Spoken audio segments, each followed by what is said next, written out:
جب ہم ٹھنڈے دماغ سے ہندوستان کی تاریخ پر گہرائی سے نگاہ ڈالتے ہیں تو یہ بات روز روشن کی طرح عیاں و بیاں ہو جاتی ہے کہ اسی ہندوستان کے اندر 950 سال تک مسلمانوں کی حکومت رہی، جس میں نہایت فراخ دلی سے لوگ اپنے اپنے مذاہب پر عمل کرتے رہے اور خوشحالی کی زندگی گزارتے رہے۔ کسی کے دل میں کوئی جھگڑا نہیں تھا، سب لوگ پیار و محبت کے ساتھ ملے جلے رہتے تھے اور ایک دوسرے کا ساتھ دیتے تھے، اور سارے لوگوں کو اپنے اپنے مذاہب پر عمل کرنے کا پورا حق تھا اور پوری طرح کی آزادی بھی تھی۔ لیکن جب ہم تاریخ کے اس اہم موڑ پر آتے ہیں اور تاریخ کے کتابوں میں ان گزرے ہوئے واقعات کو پڑھتے ہیں اور تاریخی کتابوں کے اوراق کو کھنگال کر دقیق نظر سے دیکھتے ہیں تو ہماری آنکھیں نم ہو جاتی ہیں،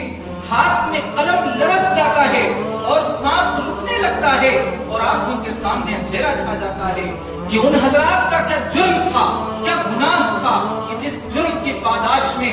جیل کی سلاخوں میں ڈالا گیا، کالے پانی کی سزائیں دی گئیں، کوڑے لگائے گئے، صفوں میں کھڑے کر کے گولیاں ماری گئیں۔ اس کو مختصر طور پر یوں سمجھ لیجئے کہ جب یہ انگریز ملعون بدبخت کا دور آیا، اس وقت سے اس نے ہندوستان کے مسلمانوں کو برباد کرنے میں کوئی کسر نہیں چھوڑی۔ اس انگریز کی حقیقت کو پہچانو،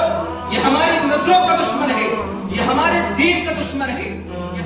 اگر ہندوستان کی جنگ آزادی میں علماء اکرام حصہ نہ لیے ہوتے تو یہ ملک کبھی بھی آزاد نہ ہوتا، اور اگر یہ سرخیل آزادی نہ ہوتے تو تحریک آزادی نہ چلتی، تحریک بالا کوٹ نہ چلتی، تحریک ریشمی رومال نہ چلتی، ہندوستان چھوڑو تحریک بھی نہ چلتی۔ 1857 کی جنگ آزادی میں تو محاذ بنائے گئے، ایک محاذ امبالہ پر جس کی قیادت حضرت مولانا جعفر خانیسری رحمۃ اللہ علیہ کے پاس تھی، دوسرا محاذ شاملی پر جس کی قیادت حضرت حاجی امداد اللہ مہاجر مکی رحمۃ اللہ علیہ کے پاس تھی۔ اس جنگ میں بڑے بڑے علماء و صلحاء شہید و زخمی ہوئے، اس جنگ میں حضرت مولانا قاسم نانوتوی صاحب رحمۃ اللہ علیہ زخمی ہوئے، اس جنگ میں حضرت گنگوہی رحمۃ اللہ علیہ زخمی ہوئے، اس جنگ میں حافظ ضامن شہید ہوئے۔